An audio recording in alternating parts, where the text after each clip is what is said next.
day génnee ay lënc-lënc ci ni nga xam ne moom lañ yoree suuf fii nii ci Sénégal te ci suuf soosu ci li ci ëpp dafa nekk compétence boo xam ne compétence transférée aux collectivités locales. C'est vrai que état am na représentant muy l'administration, mais ñu gis ne day am ay lënc-lënc yu bëri moo tax ñuy laajte ndax sa gouvernement teg na ay mécanismes yoo xam ne tey day tax Sénégal coowu suuf dootu fi mun a am fii nii ci Sénégal. Mais aussi askan bi di la laaj ndax est-ce que sa gouvernement pare na pour def ay audit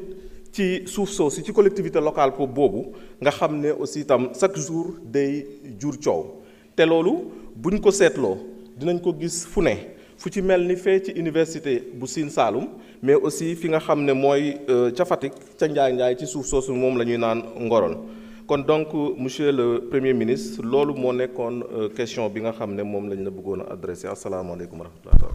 Waaleykum salaam. Jërëjëf honorable Cheikh Faye. Monsieur le Premier ministre, mën nga ñëw jël kàddu. Monsieur le ministre de l'Urbanisme, vous pouvez répondre à la question.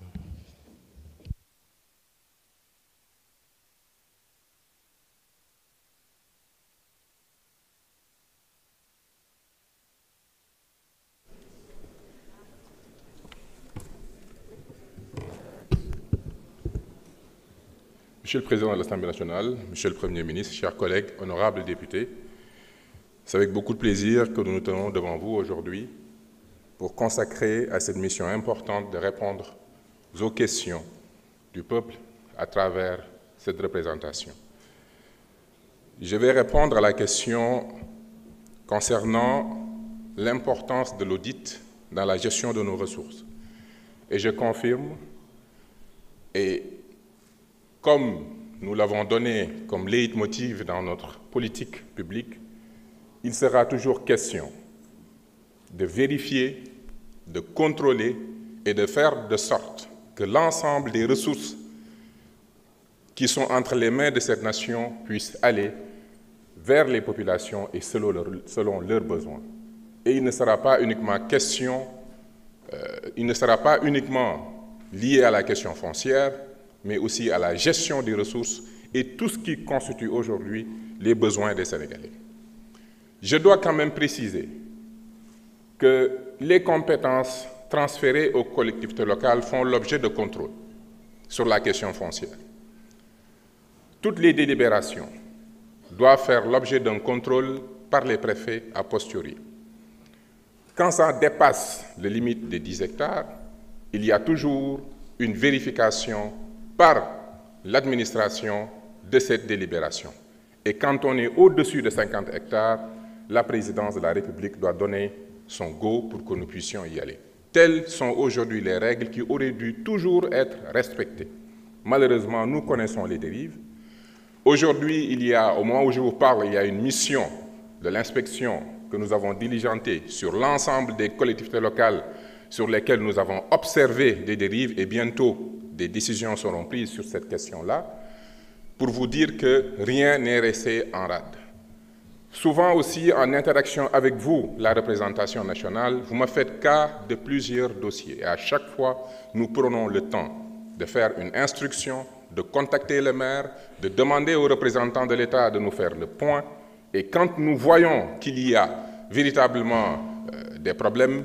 nous prenons les décisions nécessaires pour amener la correction que nous avons vendue au peuple sénégalais autour du Jubal Jubanti.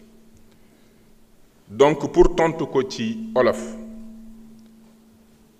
bi ma nuyoo le premier ministre yi ma fi àndal ak honorable député yi ak le président de l'Assemblée dañuy wax ne bokk na ci li nu gëm di ko doxalee sunu réew mooy lépp loo xam ne alalu askan wi la daañ ko teg ci yoon ba ñëpp jot ci du ñu yem rek ci mbiri suuf waaye lépp luy ressource danañu fexe ba ñu teg ko ci yoon ndax mu mën a dem ci askan wi. mbiri suuf nag dafa nekk lu am solo nekk loo xam ne bu ñu xoolee texte yi tey dañu ko encadré collectivité locale bu ciy jël dogal la ngay jël boo paree gouverneur préfet wala sous-préfet daañ ci seet ndax teg nga ko ci yoon am déet bu dee dafa dépassé 50 hectares balaa nga cee sori di nga sax présidence de la République à travers le secrétaire général du gouvernement daañu la wax ndax mën nga dem wala mënoo dem bu ñu yemoon ci loolu rek jafe-jafe yu bëri du fi am waaye gis nañ ne jafe-jafe am na moment bii ma leen di wax bépp collectivité locale bu nga xam ne sa gestion dafa feeñ ci rapport Cour des comptes yi am na mission de vérification yi nga xam ne ñu ngi en cours te bépp dossier boo xam ne yéen ndaw réew mi jébbal ngeen ñu ko mu nekk lu nu xaatib ak ay information yu clair daañu woo maire bi laaj ko lu xew woo préfet bi wala sous préfet bi ne ko mu defal ñu le point te lépp luñ ci gis ci jafe-jafe daañ ko joyanti mais nag ma leen di wax ne tam mbiri suuf mbir la moo xam ne dinañ ci am waxtaan wu am solo parce que nekk na ci engagement nguur gi dem ci benn réforme foncière discuter ci parce que dëgg la lépp lu maire di def dañ ko war a waxtaane waaye suuf suñuy jëfandikoo dañoo war a def de sorte que balaa ñu koy laal lépp luy urbanisme lépp luy planification lépp luy aménagement du territoire wax suuf si lan mooy solo si est-ce que suufu mbay la est-ce que suuf bu ñu war a def extraction parce que am na lu yàlla def wërsëg ci biir est-ce que suuf soo xam ne la fa la ndox doon jaar nañ ko bàyyi noonu pour su ndox mi ñëwaatee ndox mi mën faa dellu liggéey boobu bi ñu ñëwee gis nañ ne lu sooxe la ci réew mi mën naa ne la tey jii seulement 10% wu territoire national moo nekk objet de planification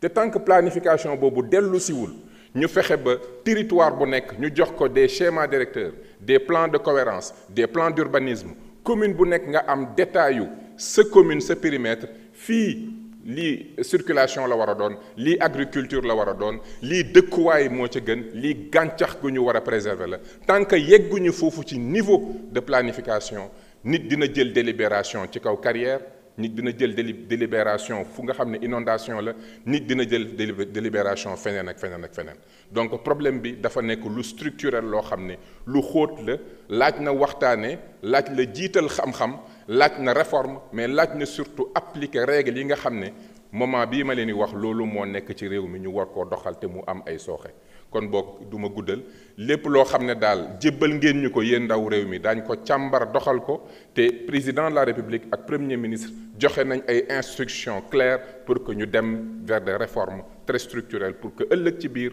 suuf si doon loo xam ne dina jëriñ askan wi ci fànn yépp ci mbiri mbay ci mbiri gàncax ci mbiri dëkkuwaay mais ci mbiri industrie ak lépp luy mine ak carrière jërë ngeen jëf. jërëjëf honorable député honorable monsieur le ministre plutôt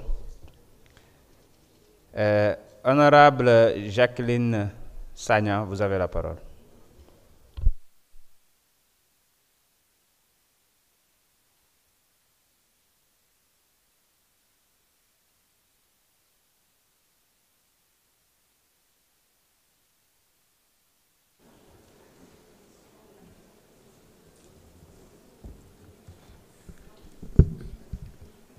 Monsieur le Premier ministre,